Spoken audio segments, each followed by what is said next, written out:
The Jaguars have made a selection in the second round, 61st overall. They have a tight end out of Penn State, Brenton Strange. And welcome into our coverage on Jaguars.com. JP Shadrick, Kai Stevens, and John Ozier. Well, the Jaguars go tight end at this spot. And a guy who can do it really both ways. He can catch the football. He's a good blocker. And Kai, here we go. Doug Peterson has a history at this position at his previous post in Philadelphia. Let's see if he can replicate it here. I mean, we saw 5 tight ends go already, so obviously it's a little bit of a unicorn, right? Everybody wants to get a good pass-catching tight end. It looks like they've got the guy that they wanted to, and of course they're still stockpiling those picks as they added some more by trading back to get him. Yeah, this pick surprised me a little bit. I thought it would be cornerback, but overall, as we talked about, in the first round, offensive line, tight end, and then you would expect a corner next. It fits the package. From what we've seen of him, I don't know much about him, but from what we've seen and heard already, he feels like he fits this room. They really like the young kid from last year, Garrett Prince. Yep. And they already have Evan Ingram as a move tight end. This guy seems like he can block and do both from what they were saying on television about him. And again, I don't know much about him, but this seems like it fits, and they now have their 4 guys in that room. I had him twice last year, Penn State games, and in the Auburn game especially, he was the lead blocker on 2 big long runs for the freshman running back Nicholas Singleton, including one in the fourth quarter he took to the house to really pull away in that game at Jordan-Hare Stadium. And he had a big 67-yard touchdown reception week 1 against Purdue, broke a couple tackles, went the rest of the way, outran the defense. So he's got that ability. 5 total touchdowns last season, a third-team All-Big Ten selection a year ago. Bucky Brooks is with us now in Los Angeles, and here we go, Bucky, with a tight end, another one on the roster for Doug Peterson. Yeah, we kind of talked about it needing to fill the spot vacated by Chris Manhertz when he left. And so now you get a blocking tight end who's athletic enough to make some plays in the passing game. But it gives you an opportunity to do what Doug Peterson likes to do, 12 personnel package, one bag, 2 tight ends, kind of mix and match the personnel groupings to create and exploit mismatches. And so it's a good pick. You know, tight ends are big in Doug's offense. And so Brenton will have an opportunity to come in and be a big contributor. How, it seems like this kid can really block, Bucky, and I think that was important in the sense of had they gone for a complete move tight end early, all of a sudden when you have Ingram and a move tight end, it's obvious you're probably passing. How much balance does this kid give when they want to go 2 tight ends in terms of it also being a run threat when he's in the game?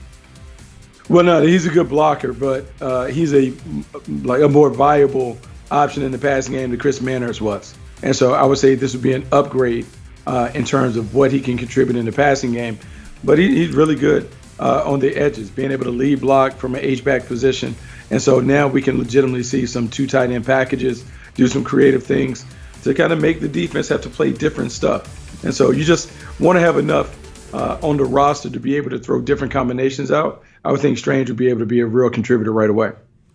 Bucky, in terms of his pass catching, do you feel like it could be a little bit of a slow burn? Obviously, there's tons of options for Trevor as to where he's going to no more? Oh, no. Oh, sorry. Where he's going to throw the ball. But just, do you think he'll kind of, maybe in seasons to come, he'll be a little more effective as a pass catcher as an option?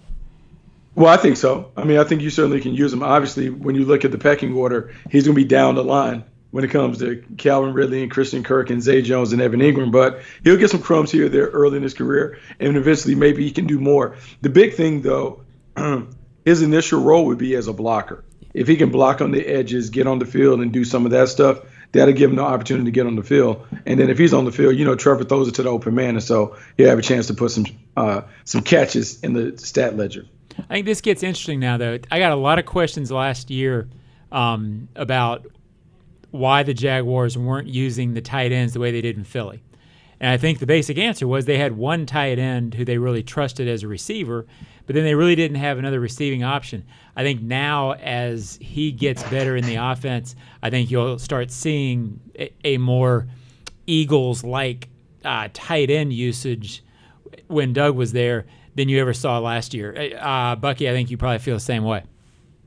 Yeah, no, the difference is for the Eagles, the strength of their passing game was the tight end. Zach Ertz and Dallas Goedert were their better pass catchers. Remember, that year in Philadelphia, they didn't have any notable pass catchers, guys that you had to worry about. The situation is different in Jacksonville. If you're ranking the playmakers, look, it's going to skew towards the wide receivers before you get to the tight end, with the exception of Evan Ingram. But yeah, no, it gives you the opportunity to do more 12 personnel packages, 2 tight ends, to enhance the running game while also being able to pose a different threat in the passing game. And Bucky, we talked all leading up to this draft how it would look. Would they go in all in offensively? First 2 picks on offense, all in, right? I mean, this is exactly what you want. This is what you've been dreaming about. Like, since I've come back, like, all you've talked about is being able to chuck it and throw it and score points. So this is like a J.O. special. Now we got all offensive players. Who needs defense? We don't even need a defense. Like, what are we doing? Like, we're just going to throw it all over the yard and score a bunch of points.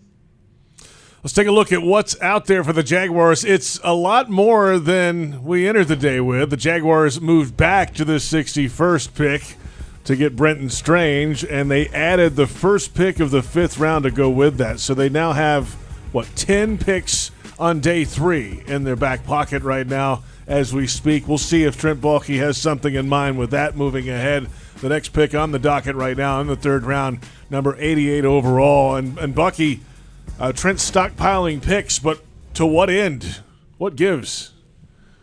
It gives you flexibility to move up and down the board. It gives you flexibility to add some stuff for next year. I wouldn't expect him to make 10 selections on day 3. You're trying to trade and auction off some of those picks to get either players or more people. So it's just currency, and currency gives you flexibility. That's why you want to accumulate as many picks as you can.